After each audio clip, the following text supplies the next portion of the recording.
asesmen diagnostik. Jadi di asesmen diagnostik itu akan dicari dua. Apa yang pertama? Kognitif dan non kognitif. Kalau kognitif itu guru mata pelajaran yang melakukan asesmen. Kalau non kognitif itu biasanya umumnya kalau di unitnya SMA Kajol itu dilakukan sama guru BK. Kalau misalkan guru BK sudah melakukan asesmen diagnostik non kognitif, didapat apa yang didapatkan hasilnya adalah gaya belajarnya peserta didik. Kalau yang kognitif, ya itu tadi ada yang kemampuan dia peserta didik itu istilahnya standar G rata-rata. Ada yang di bawah G kemampuannya, ada juga yang di atas kemampuannya. Nah, kita tujuannya untuk melakukan asesmen itu, tujuannya ini untuk membantu kita menyusun ini. Jadi kalau misalkan nanti kita lakukan asesmen di kelas tak, dan di kelas tak lebih banyak anak-anak yang istilahnya kemampuannya itu di bawah kita, jangan dipaksakan untuk membuat TP yang banyak. Jangan paksakan untuk membuat TP yang banyak. Tujuannya apa? Kembali lagi, kita di kurikulum Merdeka itu tidak memburu materi, target materi Bapak Ibu. Yang kita buru itu adalah pendalaman. Jadi buat apa banyak materi kita berikan, tapi yang dipahami sama anak tak itu tidak dalam seperti itu. Jadi ini kembali lagi di kurikulum Merdeka itu dibalikin. Jadi kita lakukan dulu asesmen awal, kita tahu kemampuannya itu peserta didik seperti apa.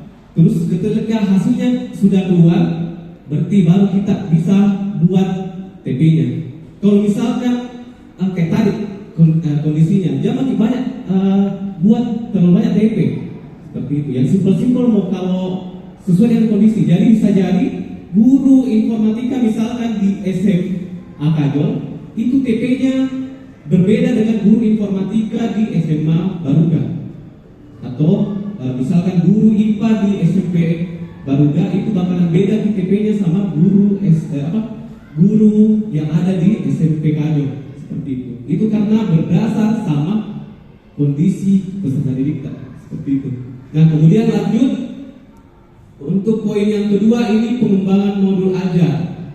Cuman kita fokus dulu di poin yang pertama. Nah, poin yang pertama ini istilahnya kita kalau kurikulum 2013 itu silabus istilahnya. Kalau yang kedua ini modul ajar, itu sebetulnya RPP juga.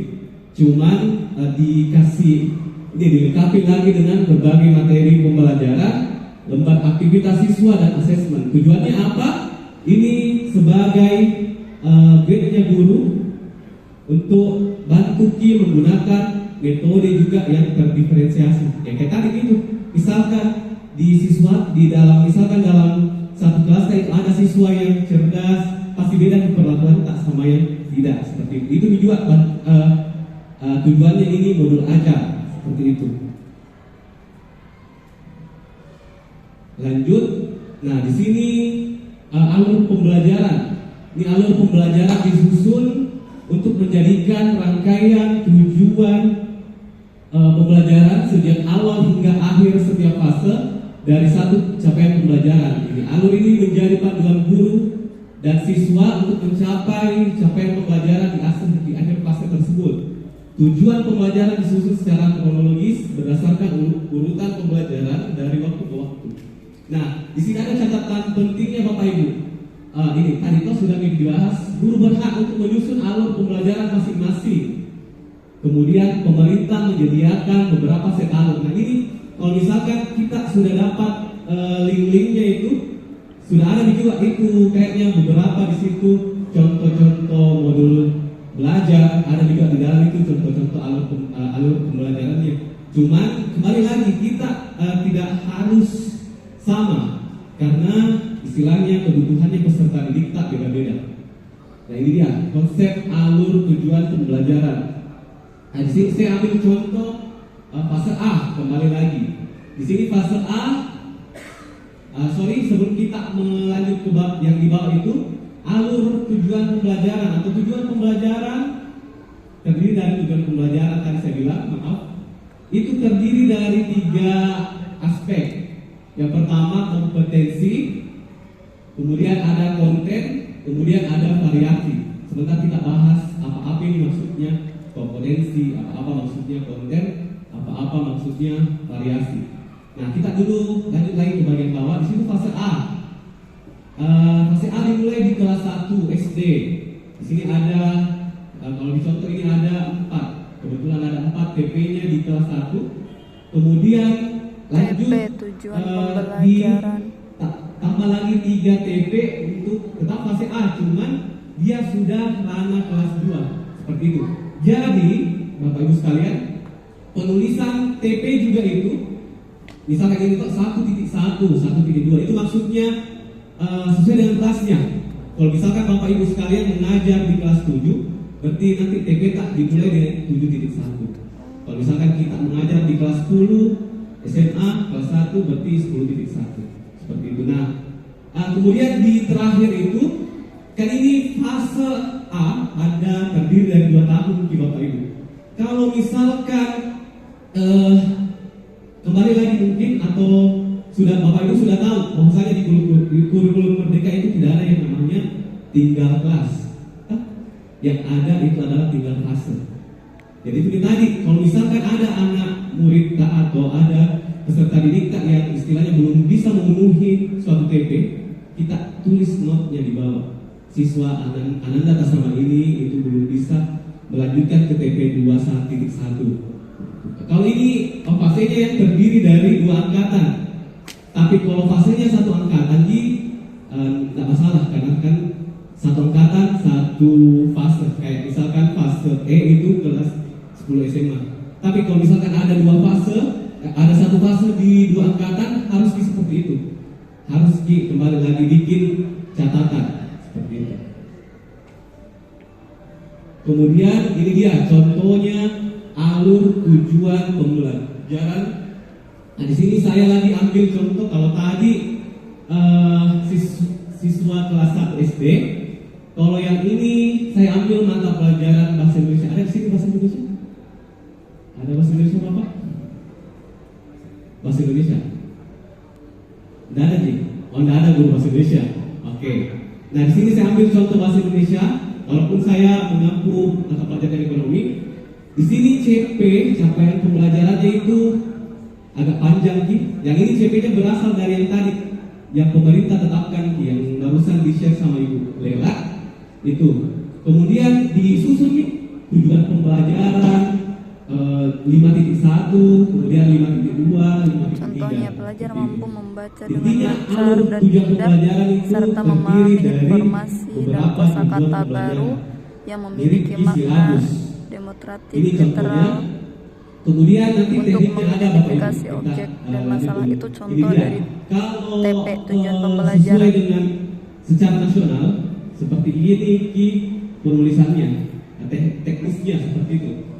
Yang pertama itu ada identitas alur tujuan pembelajaran, kemudian ada CP-nya, kemudian dijabarkan nih TP-nya kayak tadi. Beda banget sama K13 ya? Lanjut, kemudian konsep tujuan pembelajaran. Nah ini kan kalau tadi itu alur tujuannya atau kumpulan dari beberapa tujuan pembelajaran. Kalau ini carata untuk rujukan untuk kita membuat TP seperti itu.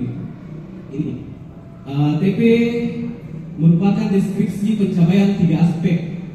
Jadi dalam satu itu TP Bapak Ibu, kalau di kurikulum 13 kan ada kognitif, ada apa lagi? Afektif, oke.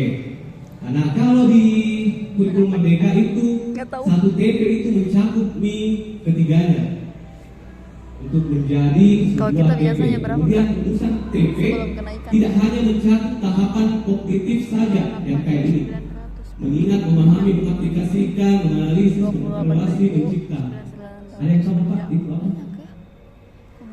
Ada yang tahu? Ada yang ingat? Saya itu Kak Asal belum, bukan tidak hanya di mencakup sekolah yang itu, namanya gaji tetapi ada juga dimensi pengetahuannya. satu minggu pertama Dimensi ngajar pengetahuan aja ini selama yang 1 bulan. secara faktual, Minggu kemudian 3, 4, 5 konseptual, tidak- kemudian tidak ada prosedural, digaji. kemudian metakognitif. Nah, kemudian selain Jadi pengetahuan ngajar juga satu minggu ada juga kecakapan hidup 15 jam. seperti Satu sifat hari tuh kritis, 3 kelas. kreatif, komunikatif, kolaboratif. Baru digaji 4K. satu minggu sekali, Kalau tidak seminggu salah, pertama aja. 23 Tapi kalau persen. misalnya satu minggu pertama Kemudian per yang bulan terakhir tuh ini masuk yang tidak kalah dan minggu penting, kedua tadi 3, kita 4 sudah misalnya libur disinggung sama semester Ibu Opu. tetap digaji. PPP 3P, profil pelajar Pancasila. Ada yang masih ingat? Ada berapa? Oke, apa yang pertama Bapak Ibu?